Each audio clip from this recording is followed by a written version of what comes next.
Hello guys, അപ്പോൾ ഇന്ന് പോകുന്നത് നോമ്പ് തുറക്കാനാണ്. ഞാനൊക്കെ വെറുതെ കയറിയിരിക്കുന്നതാട്ടാ, അല്ലാണ്ട് ഞാനൊക്കെ എന്ത് നോമ്പ് എടുത്തിട്ട്. അപ്പോൾ വന്നിരിക്കുന്നത് തൃശ്ശൂരുള്ള കാലിക്കറ്റ് പാരഡൈസിക്കാണ്. കയറി ചെല്ലുമ്പോൾ തന്നെ ഒരുമാതിരി തരത്തിൽപ്പെട്ട എല്ലാ വക ഐറ്റംസും ഉപ്പിലിട്ട് വെച്ചിട്ടുണ്ട് കേട്ടാ. അല്ലെങ്കിലും ഇതൊക്കെ കാണുമ്പോൾ ഒരു ആകർഷണമാണല്ലോ. എനിക്കിതിൽ ഏറ്റവും ഇഷ്ടം ഈ റൈറ്റാണ്. അത് വാങ്ങിച്ച് കഴിച്ചിട്ടുണ്ടായി, അടിപൊളിയായിരുന്നു. ഇവിടുത്തെ ആംബിയൻസും കാര്യങ്ങളൊക്കെ എനിക്ക് ഭയങ്കരമായിട്ട് ഇഷ്ടമായി, അടിപൊളിയായിരുന്നു. ആദ്യമായിട്ടാണ് ഇതുപോലത്തെ ഒരു സ്ഥലത്ത് ഞാൻ ഫുഡ് കഴിക്കാൻ വരുന്നത്.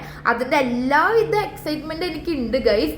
അപ്പോൾ ഇതാണ് എൻ്റെ മൊയിലുവിൻ്റെ വൈഫ്. എങ്ങനെയുണ്ട്, ഗ്ലാമർ അല്ലേ?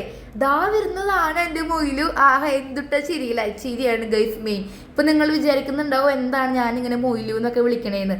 റെസ്പെക്റ്റ് ഇല്ലാണ്ടല്ല ഗൈസ്, ആവശ്യത്തിന് കൂടുതൽ റെസ്പെക്റ്റ് ഉണ്ട്. ഓവറായിട്ട് വെറുപ്പിക്കുന്ന ഒരു മൊയിലാളി അല്ല എൻ്റെ മൊയിലാളി, സിമ്പിൾ മാനാണ്. അപ്പോൾ ഇതാണ് സുജിൻ ചേട്ടൻ, ഞങ്ങളുടെ കൂട്ടത്തിൽ ബെസ്റ്റ് ഫോട്ടോഗ്രാഫറാണ്. അടിപൊളിയായിട്ട് ഫോട്ടോ എടുക്കുന്നുണ്ടോ. അപ്പോൾ ഈ ഒരു കോംബോ ഇല്ലേ, ഇത് അൺബോക്സ് ചെയ്യുമ്പോൾ എനിക്ക് ഭയങ്കര വിഷമമായിരുന്നു. കാരണം എനിക്കിതൊന്നും കഴിക്കാൻ പറ്റില്ല, എനിക്ക് നോമ്പാണല്ലോ. അപ്പോൾ ഇതിൽ ചിക്കൻ ബിരിയാണി, അൽഫാം, പത്തിരി, കുറുമക്കറി, ഫ്രൂട്ട്സ്, ഡേറ്റ്സ് എല്ലാ വക ഐറ്റംസ് ഉണ്ടായിരുന്നു. എനിക്ക് ഈ ഒരു ഐറ്റമാണ് പറഞ്ഞിട്ടുണ്ടായത്, വെജ് ബിരിയാണി ആയിരുന്നു. വളരെ കഷ്ടപ്പെട്ടിട്ടാണ് ഗൈസ് ഞാനിത് കഴിച്ച് തീർത്തത്. കണ്ട, മൊയിൽ അവിടെ നിന്ന് പറയുന്നുണ്ട്, നീ കഴിച്ചോ, അമ്മോട് പറയണ്ട, നീ കഴിച്ചോ എന്നാണ് പറയുന്നത്.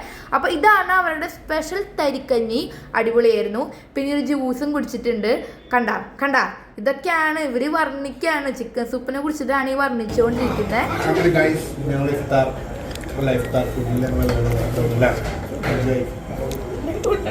വെജ് ബിരിയാണി കഴിച്ചതിൻ്റെ ക്ഷീണം മാറാൻ ഒരു ഐസ്ക്രീം കൂടി എനിക്ക് വാങ്ങി തന്നിട്ടുണ്ടായി എൻ്റെ മൊയിലാളി. അപ്പോൾ ഇത് എന്നെ ഊക്കിക്കൊണ്ടിരിക്കുകയാണ്. പിന്നെ അവിടെ നടന്നത് തന്നെ വട്ടത്തിലിട്ട് ഊക്കായിരുന്നു. ലാസ്റ്റ് ഈ ഒരു സംഭവം കിട്ടിയായിരുന്നു, നല്ല ടേസ്റ്റുള്ള മിഠായി ആയിരുന്നു. ഇത്രയും പറഞ്ഞുകൊണ്ട് ടാറ്റ ബൈ, സീ യു. ഇനിയൊരു വീഡിയോ ആയിട്ട് വേറെ ദിവസം കാണാം.